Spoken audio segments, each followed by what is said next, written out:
She asked for space, so I gave her all the space she could handle. 5 days ago, my entire relationship imploded. And not because I cheated, yelled, or lied. Well, it fell apart because the woman I loved tried to keep one foot in our home and the other in her ex's bedroom. And when she asked for space to sort through her feelings, I gave her more than she could ever process. My name's Thomas, I'm 38, and I work construction. Long days, long weeks, but I like the stability of it. My girlfriend, well, ex-girlfriend, Jenna, 29, worked part-time at a boutique downtown. We'd been together 2 years. She moved in with me about 8 months ago when her lease ended. We never formalized anything. No rent agreements, just a verbal understanding. She'd help out with groceries and the utilities. She made about $15 an hour and seemed grateful for the arrangement. Until last Tuesday. I came home from a brutal 11-hour shift. My hands were blistered, back aching, and there she was, sitting on the couch like she'd rehearsed the pose. Serious, arms crossed. I barely got my boots off before she said, "Thomas, we need to talk." Here we go. I've been doing a lot of thinking about us lately. And I just need a little space. Okay, I replied cautiously. What kind of space? I want the bedroom to myself for a couple of weeks, just so I can clear my head. Can you sleep on the couch? Blinked. You're asking me to sleep on my own couch. In my own house. It's just... The bedroom feels like our space. I need to reclaim it for a while. Just some mental clarity. The alarms in my head were blaring, but I was exhausted and figured, pick your battles, man.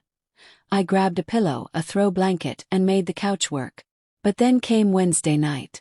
Around 11:15 p.m., I heard soft talking through the walls. At first, I thought she was chatting with a friend or her sister. But Thursday, same thing. That low, affectionate murmur. Friday night, I couldn't ignore the feeling anymore. The bedroom door was cracked. I moved quietly down the hall, stood just out of sight, and listened. "Good night, baby," she whispered. "I love you too. Sweet dreams, baby. Love you. Sweet dreams." I stood there frozen. My heart didn't just break, it calcified. I didn't say a word. Just turned around, laid on the couch, and stared at the ceiling till morning. Saturday, Jenna went to her boutique job like nothing had happened. And that's when I made my move. I packed up everything she owned. Clothes, shoes, makeup, hair products, candles, her weird obsession with novelty bath bombs. Everything. 6 garbage bags, 3 boxes. She'd mentioned her ex, Aaron, a few times before. Said they stayed friends. I remembered the apartment complex she pointed out once. Even the corner unit on the 2nd floor. I drove over, dropped her stuff at his door, and left a note. "Jenna needs space to process your relationship. She's all yours now." Back home I called a locksmith. Weekend rates were steep, $320, but I wasn't about to risk a midnight scene. By 4 p.m., every lock in the house was changed. She got home at 6. I watched her try her key once. 3 times. Then the pounding started. "Thomas, why won't the door open?" I opened it with the chain still on. "Your stuff's at Aaron's place." "What? What are you talking about? You said you needed space to process your relationship with him. So I gave you space. You can't just throw me out like this. I live here. You don't. Your name's on nothing. You can figure out your own housing situation. Where am I supposed to go? Ask Aaron. He seems to help you sleep better." Tears started. Real. Performative. I didn't care. "Thomas, please. Messed up. We can fix this." I shut the door. She pounded on it for 10 minutes, then vanished into the night. She didn't vanish completely, of course. Sunday morning, unknown numbers started calling me. "Thomas, it's Jenna. I'm sleeping in my car. Please let me come back." "This is ridiculous." Hung up. Blocked the number. Sunday afternoon, her mom, Denise, called. Lives about an hour and a half away. "Thomas, what happened?"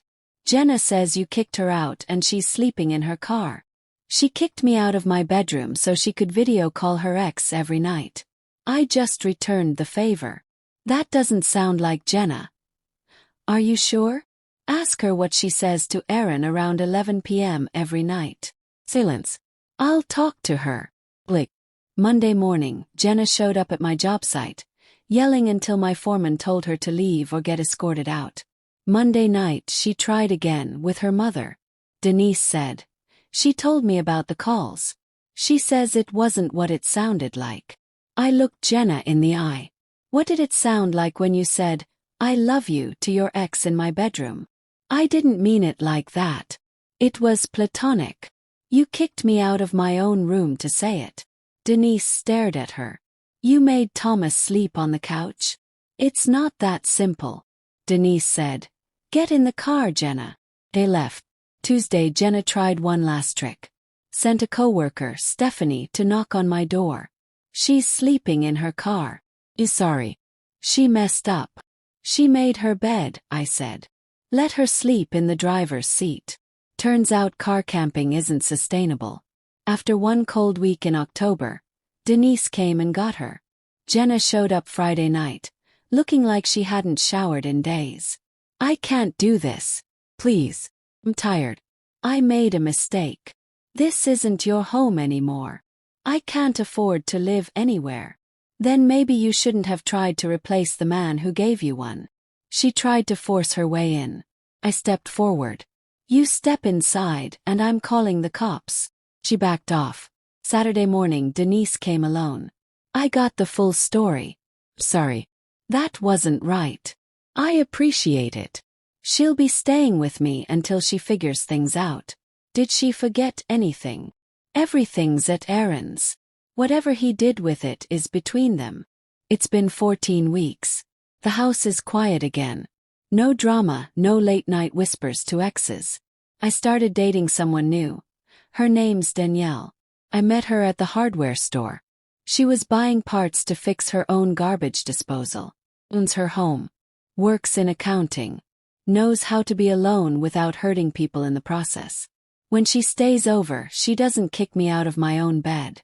A refreshing change. As for Jenna, she quit the boutique after too many call-outs. Moved back in with her mom. Still complains on social media about how unfair life is and how expensive adulthood feels. No mention, of course, of how she got there. Aaron. Word is he moved back in with his parents too. I guess having your ex's baggage, literal and emotional, dropped at your door doesn't work out so well in the long term. I spent $320 to get my locks changed. Best investment I've ever made. When someone asks for space, give it to them. Just make sure they understand what real distance feels like. Because sometimes the best revenge is just removing yourself from the chaos and watching them crumble without you.